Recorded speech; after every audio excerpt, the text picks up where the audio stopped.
अस्सलामुअलैकुम।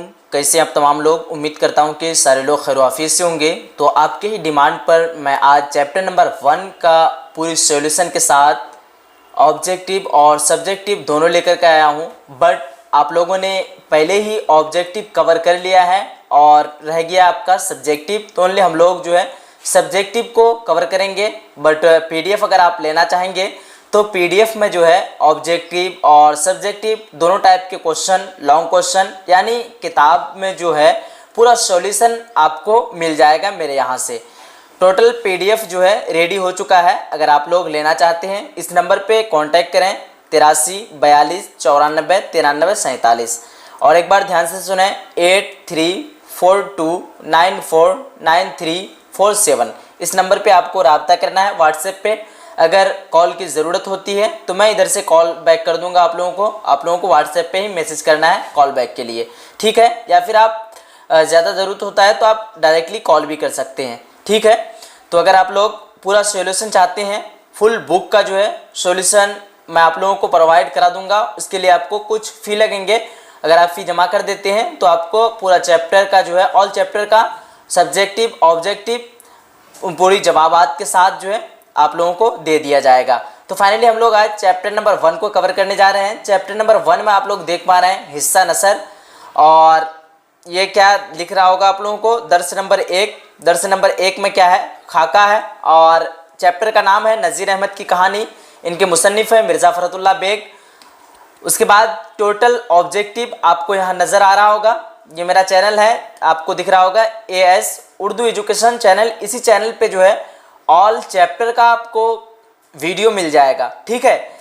और लगभग 10 चैप्टर का ऑब्जेक्टिव कवर हो चुका है। अगर आप लोगों ने नहीं देखा है तो जाइए डिस्क्रिप्शन बॉक्स में, आपको वहां से लिंक मिल जाएगा, या फिर मैं आपके आसानी के लिए प्ले लिस्ट बना दिया हूं, वहां से भी आप लोग आसानी से देख सकते हैं। ऑब्जेक्टिव पूरा सॉल्यूशन हो चुका है और हम लोग आज की इस वीडियो में सिर्फ जो है सब्जेक्टिव की तरफ ध्यान देंगे। आइए देखते हैं। देख पा रहे होंगे सबसे पहले हम लोग 2 नंबर वाला क्वेश्चन को कवर करेंगे। सब लोग ध्यान से देखें, क्या है, मुख्तसर सवालात मा जवाबात, यानी छोटा सवाल और साथ में क्या है, जवाब भी है। देख पा रहे होंगे short type question with answer, ठीक है।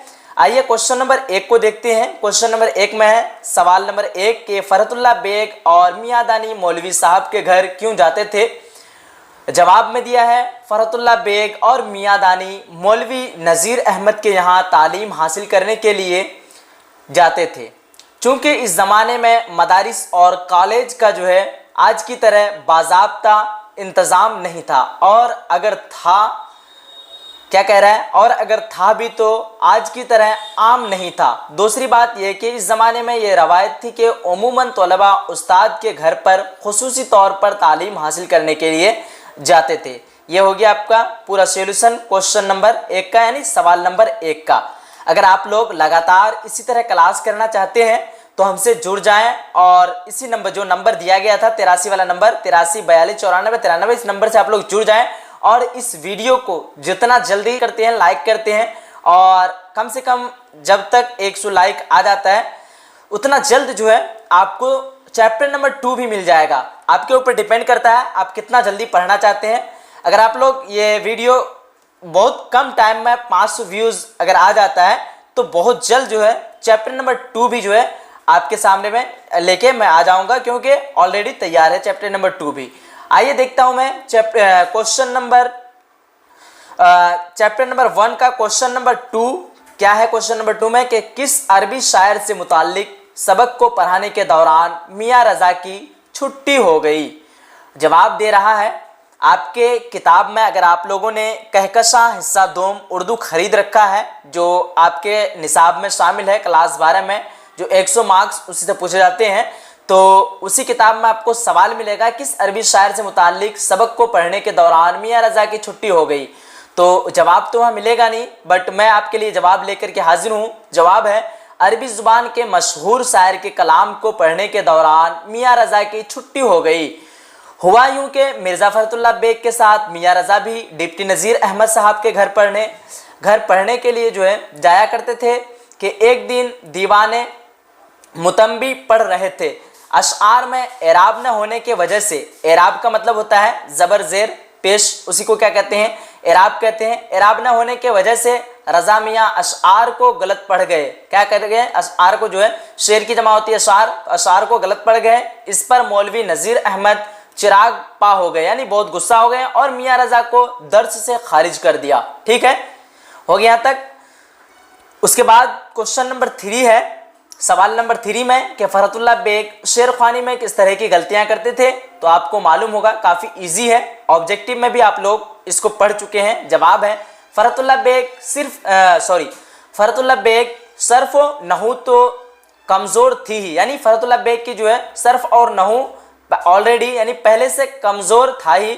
उसके बाद आगे कह रहा है कि जिसकी वजह से नज़ीर अहमद के यहाँ तदरीस के दौरान वह शेर ख्वानी में एराब की गलतियां बहुत किया करते थे, यानी ज़बरदेर पेश की गलतियां किया करते थे। ठीक है, और आगे कह रहा है कि वैसे भी नज़्म पढ़ने में फरहतुल्लाह बेग को बहुत दुश्वारी होती थी, यानी बहुत मुश्किल होती थी फरहतुल्लाह बेग को जो है नज़्म पढ़ने में। उसके बाद क्वेश्चन नंबर 4 में है कि मियाँ दानी शेर पढ़ने में कैसी गलतियां करते थे। जवाब है मियाँ दानी शेर ख्वानी में एराब की गलती तो नहीं करते थे, लेकिन शेर को कुछ इस अंदाज से पढ़ते थे कि सुनने वाले को लगता था कि मियाँ दानी शेर की बजाय जो है नस्र पढ़ रहे हैं। नस्र क्या होता है, यानी जिस तरह नात वगैरह आप लोग सुनते होंगे, और नात और तकरीर में आप लोग डिफरेंट कर सकते हैं। यानी जिस तरह शेर में क्या होता है कि नात की तरह, बट यहाँ क्या लग रहा था, ये शेर पढ़ते थे तो किस तरह लगता था, नस्र के यानी तकरीर की तरह जो लगता था। उसके बाद आगे कह रहा है कि हालत यह थी कि पढ़ने के दौरान सकता, यानी सिकता का मतलब होता है मुख्तसर ठहराव। ठीक है, यानी ठहराव ही समझ लिए, सिकता तो किया। उसके बाद आगे कह रहा है कि झटका भी पढ़ जाते थे, यानी झटका से भी जो है पढ़ जाते थे। उसके बाद आगे कह रहा है कि जिसकी वजह से मौलवी नज़ीर अहमद मियाँ दानी से कुफ्त रहा करते थे, यानी गुस्सा रहा करते थे, समझ सकते हैं आप लोग। उसके बाद क्वेश्चन नंबर 5 है, सवाल नंबर 5 में कि मौलवी साहब के पढ़ाने का क्या तरीका था। तो मौलवी साहब के पढ़ाने का तरीका क्या है, मैं आपको बता रहा हूँ क्या है। जवाब में है कि मौलवी साहब को पढ़ाने यहाँ जो है छूट चुका है PDF में, आपको अगर मिलेगा तो PDF यहाँ आप लोग ध्यान रखेंगे। यहाँ क्या है, पढ़ा, क्या छूट गया है, पढ़ा छूट गया है। आगे है कि पढ़ाने के तरीके यह था कि क्या कह रहा है, पढ़ाने के तरीके यह था कि वह पहले बच्चों से ही किताब की इबारत को पढ़वाते और सुनते थे। अगर बच्चे सही सीन में भी थोड़ा कट चुका है तो आप लोग पढ़ लेंगे, सही से सॉरी ये सीन नहीं है स्वाद है, सही जो है पढ़ देते। उसके बाद सही पढ़ देते तो ठीक, वरना अपनी तोलून मिजाजी के वजह से या तो ऐसे गलत इबारत पढ़ने वाले तलबा को दर्स से निकाल देते थे। पहले के ज़माने में ऐसा होता था कि बहुत पिटाई लगता था बच्चों को, स्टूडेंट को। आज तो कुछ भी नहीं लगता है, और थोड़ा सा भी कुछ गलतियां होती थी तो उसको जो है दर्स से यानी वापस कर देते थे, उसको क्लास से उसको जो है खारिज कर देते थे। ठीक है, उसके बाद आगे कह रहा है कि निकाल देते थे या फिर डांट कर समझाते थे। किस तरह समझाते थे, डांट कर समझाते थे। उसके बाद आगे कह रहा है कि फिर इबारत दुरुस्त होने के बाद ही इबारत की तशरीह पढ़ाते थे। यानी कोई भी शेर हो, अगर आप लोग शेर तो जाहिर सी बात है कि समझ नहीं पाएंगे, कोई भी नज़्म है आप समझ नहीं पाएंगे, लेकिन नज़्म को पढ़ाने के बाद जो है उनको तशरीह कर दिया करते थे, यानी उसको समझा दिया करते थे कि नज़्म जो है नज़्म में कह क्या रहा है। ठीक है, आगे है तवील सवालात। तो हम लोग अगर तवील सवालात को पढ़ें तो टोटल तवील सवालात को कवर करेंगे तो एक को पढ़ने में लगभग 4 से 5 मिनट लगेगा, तो 20 मिनट लग जाएगा 4 को पढ़ने में। ठीक है, इसलिए तवील सवालात को आपको ही अपने से पढ़ना है। PDF आप लोगों को मैं दे दूंगा, उसी नंबर पे आप लोगों को कांटेक्ट करना है। सवाल नंबर यहाँ 1 है, बट मिस प्रिंटिंग की वजह से 6 लिखा चले गया है, बट यहाँ आपको समझना है 1 है। सवाल नंबर 1 में क्या दिया है कि मौलवी साहब अपने शागिर्दों से क्यों गुस्सा हो गए थे। ये 5 नंबर वाला क्वेश्चन है, इसी को कहते हैं तवील सवालात, और इसमें इंग्लिश में कहते हैं long type questions with answers. ठीक है, यानी क्वेश्चन के साथ आंसर भी है, इसलिए यहाँ लिखा है। और आगे देख रहे हैं आप लोग अपने से जवाब को पढ़ लें, जो PDF नहीं ले पाएंगे तो खुद से यहाँ से आप लोग पढ़ लें। मैं थोड़ा धीरे धीरे स्क्रॉल कर दे रहा हूँ, आप लोग जो है पढ़ लेंगे, या फिर वीडियो को। नंबर 2 में है कि फरहतुल्लाह बेग ने अपने उस्ताद से क्या सीखा। तो आप लोग सारा जवाबात को जो है अपने से पढ़ लीजिए। देखिए आपको एग्ज़ाम में आएगा अगर, तो जितना यहाँ लिखा है उतना मत आप लोगों को लिखना है, नहीं लिखना है, नहीं तो इतना लिखते लिखते आपका जो है ऐसा होगा कि 5 नंबर वाला अगर 3 ही क्वेश्चन बनाए तो पूरा टाइम खत्म हो जाएगा। आपको 8 से 10 लाइनों में लिखना है। आपका जिस तरह भी राइटिंग हो, आप 8 से 10 लाइन में अगर लिख देते हैं तो पूरा जो है लगभग आपको 4 या 4.5 नंबर तक या फिर 5 नंबर तक मिल जाएगा। ठीक है, चलिए 2 क्वेश्चन हो गया है और तीसरा नंबर क्वेश्चन हम लोगों ने आगे स्किप हो चुका है। क्वेश्चन नंबर 3 में है कि फरहतुल्लाह बेग की जो है खाका निगारी के बारे में लिखिए।